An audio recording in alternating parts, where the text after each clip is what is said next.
আসসালামু আলাইকুম। আশা করি সকলে ভালো আছো।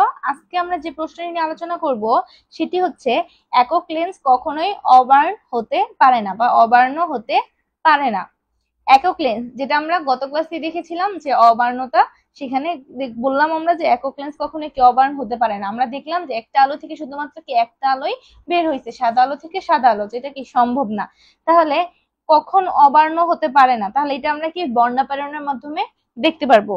যদি বর্ণাপরণ না হয় তাহলে তো সেটা, তাহলে অবার্ণতা মানে অবার্ণতা না হলে মানে কি সেটা বর্ণাপরণ। তাহলে আমরা দেখি চিত্রটা আমরা আগে বুঝি। আমরা সেখানে কি করলাম, এই হচ্ছে একটা উত্তর লেন্স, এটা হচ্ছে তার প্রধান অক্ষ। যদি আমরা পি প্রাইম দিই, এইখানে যদি একটা আলো ফলন হয় সেটা কি এই ফোকাসে মিলিত হবে।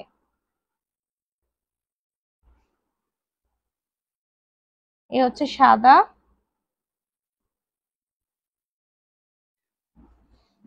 তাহলে এই হচ্ছে একটা ফোকাস, এটাকে দিলাম আমরা এফ আর।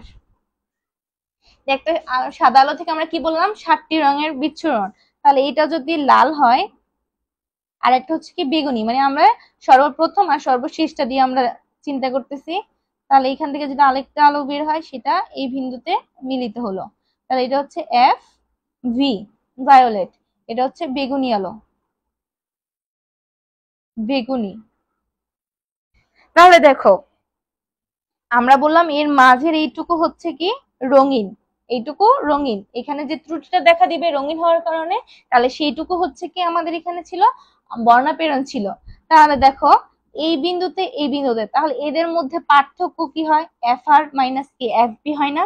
এই বড়টা থেকে আমরা কি এই ছোটটাকে বিয়োগ করব, মানে এখান থেকে দূরত্ব বা ফোকাস কতটুকু, এই দূরে এতটুকু দূরে হচ্ছে কি এই এফ আর, এই ফোকাস প্লেন। তাহলে এই f r minus f b, f r minus f b, এইটুকুর মধ্যে কি আমাদের বর্ণাপেরণ হয়েছিল, বর্ণাপেরণ হচ্ছে কি এইটুকুর মধ্যে। তাহলে আমরা এই f r minus F beta হচ্ছে কি আমাদের বর্ণাপেরণের পরিমাণ।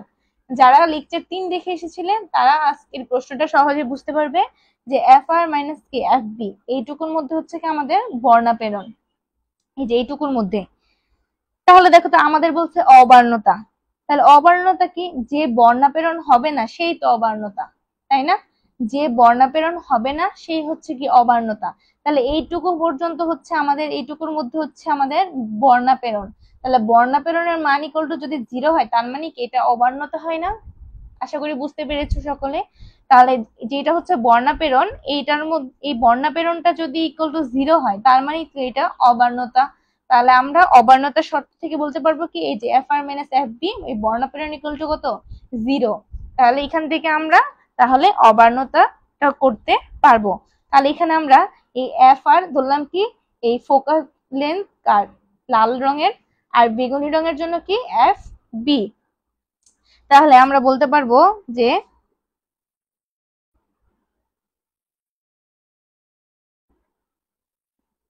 আমরা জানি এফ আর ও এফ বি যথাক্রমে কি লাল ও বেগুনি বর্ণের সাপেক্ষে লেন্সের ফোকাল লেন্থ।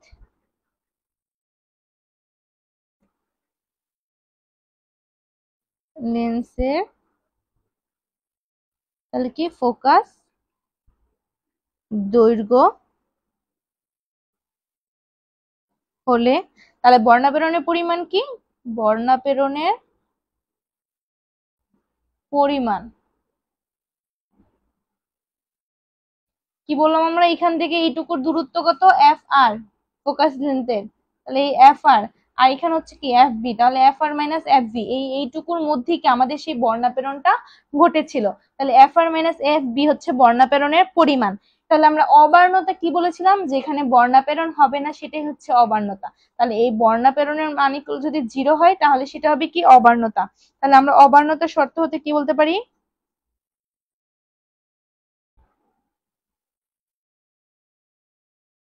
এই f r minus f b equal to কত হবে 0 হবে। তাহলে এখান থেকে আমরা এফ আর ইকুয়াল টু কি করতে পারি এফ বি করতে পারি। তাহলে এখানে আমরা 1/f r equal to 1/fb এটাকে আমরা 1 এটা দ্বারা ভাগ আকারে লিখেছি, এটাকে আমরা এইভাবে লিখেছি। এটা আমরা কি জন্য করলাম দেখো, আমরা গত ক্লাসে বর্ণাপয়ন এখানে একটা সূত্র পড়েছিলাম। কি বলছিলাম? আমরা বলছিলাম যে ফোকাস দূরত্বের সূত্র 1/f equal to mu minus 1 1/r1 minus q 1/r2 বলেছিলাম, যে সূত্রটা সকলে মনে রাখবে। তাহলে সেখান থেকে আমরা কি লিখতে পারি দেখো, আবার আমরা জানি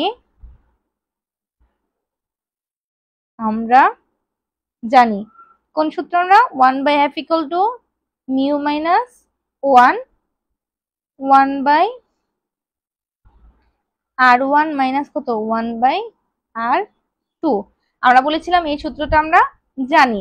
তাহলে দেখো এই সূত্রটা যদি আমরা এখন জেনে থাকি, আমরা তাহলে লাল রঙের জন্য আর বেগুনি রঙের জন্য কি আমরা বের করতে পারবো না? তাহলে লালের জন্য বের করলে কি বললাম, এখানে আমরা আর দিব, মানে রেড। সেম একইভাবে প্রতিসরণাঙ্ক এই হচ্ছে আর মাইনাস কত 1, আর হচ্ছে 1/r1 মাইনাস কত 1/r2। দেখো তো আমরা এখানে 1 আকারে এটাকে কেন লিখেছিলাম, এই যে আমরা 1 এইগুলোর তাহলে মানটা কি বসাতে পারবো এখানে।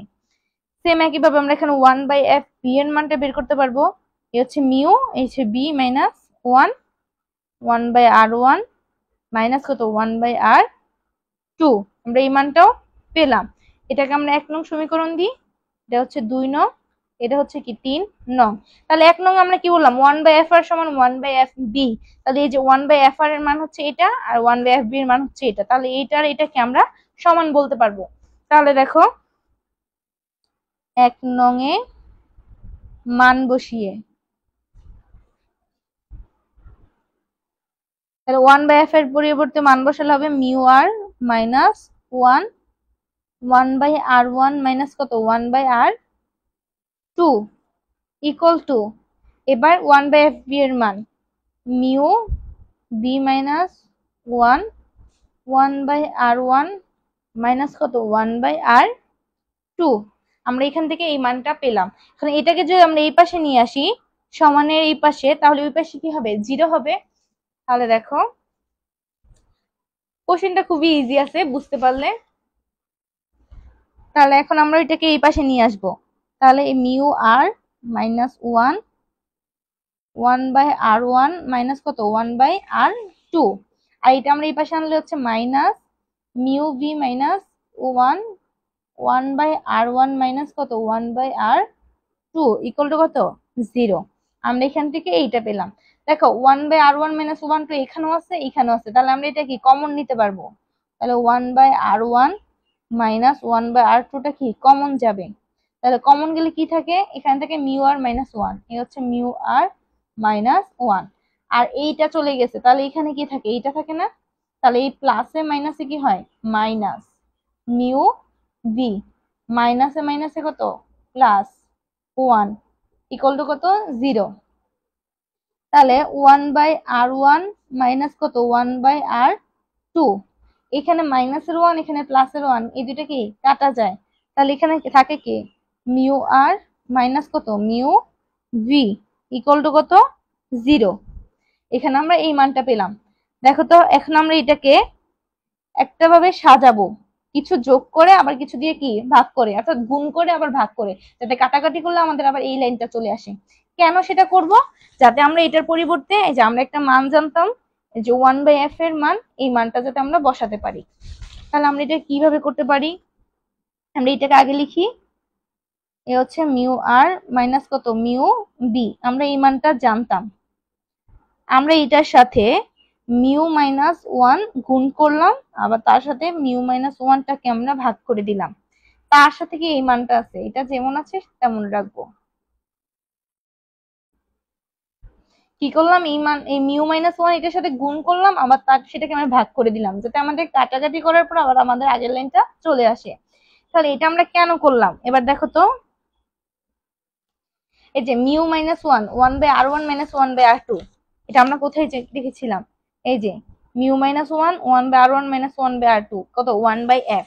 তাহলে এই যে এইটুকুর পরিবর্তে আমরা কি লিখতে পারবো 1/f লিখতে পারবো। আর এখানে থাকে কি এইটুকু থাকে না, তাহলে আমরা পেলাম কত মাইনাস মিউ বি, আর এই হচ্ছে মিউ মাইনাস ওয়ান, এইটুকু ছিল। আর এইটুকুর পরিবর্তে আমরা কি লিখতে পারবো, 1/f লিখতে পারবো, ইকুয়াল টু কত 0।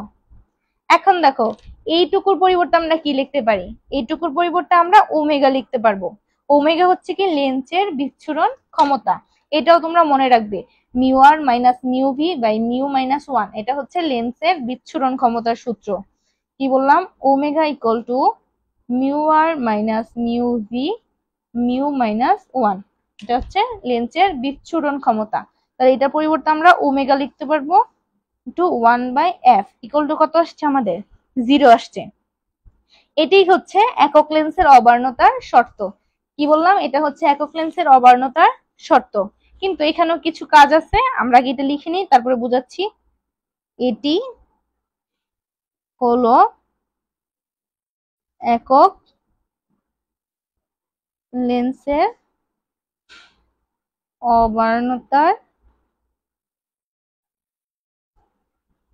কিন্তু আমরা আবার এটাও জানি যে আলোর বিচ্ছুরণ ক্ষমতা বা লেন্সের বিচ্ছুরণ ক্ষমতার মান কি কখনো শূন্য হতে পারে না, মানে ওমেগার মান কখনো কি হতে পারবে না। এই যে আমাদের ছিল কি 1/f ইকুয়াল টু 0, বলছে এই ওমেগার মান কি কখনো শূন্য হতে পারে না।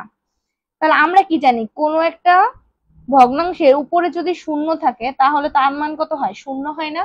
তার মানে ওমেগার মানটা যদি শূন্য হতো তাহলে যে এটার মান শূন্য, এটা হতো। আমাদের বলছে 1/ওমেগা/f ইকুয়াল টু কত 0। তাহলে 0 কখন হবে, যদি উপরে শূন্য হয় তাহলে তো 0 হয়ে যাবে। কিন্তু আমরা আবার এটাও জানি যে লেন্সের বিচ্ছুরণ ক্ষমতার মান কখনো 0 হতে পারবে না, অর্থাৎ ওমেগা নট ইকুয়াল টু কত 0, এই মান কখনো 0 হতে পারবে না। তাহলে আর কিভাবে 0 বানানো যায়, দেখো আর কিভাবে 0 বানানো যায়, যদি এই f এর মানটা অসীম হয় তাহলে তো 0 হয়। মানে আমরা f এর মানটা যদি 1 2 3 এভাবে করি কি, আমরা যদি অসীম দিই তাহলে কি এখানে এটা 0 আসতেছে, তাই না। মানে আমরা যদি ওমেগা বাই কত ইনফিনিটি টাইপ কিছু থাকে তাহলে তার মান কি 0 আসে।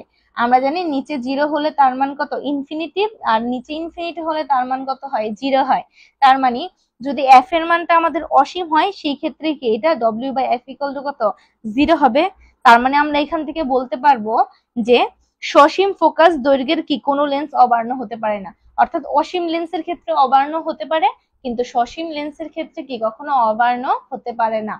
আশা করি বুঝতে পেরেছো কি বললাম আমরা। কিন্তু আমরা জানি লেন্সের বিচ্ছুরণ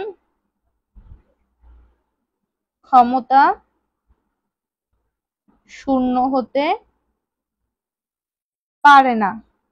কি বললাম, মানে ওমেগা নট ইকুয়াল টু কত 0, এটা কখনো হতে পারবে না। তাহলে এই 0টা কিভাবে হতে পারে, যদি উপরে 0 না হয় তাহলে কিভাবে, এই এফটাকে আমাদের কিছু করে 0 বানাতে হবে।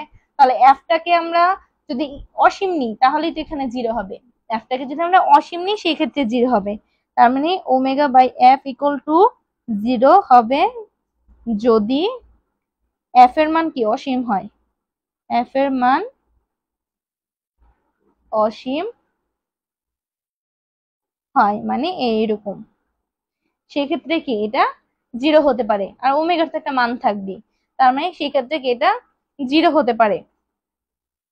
তাহলে আমরা এখান থেকে বলতে পারতেছি যে যদি ফোকাসটা সসীম ফোকাস হয় সেই ক্ষেত্রে এখানে আমরা অবার্ণতা দেখতে পাবো, আর যদি এটা সসীম হয় সেক্ষেত্রে আমরা এখানে অবার্ণতা কি দেখতে পারবো না, অসীম হলে দেখতে পারবো। তাহলে অতএব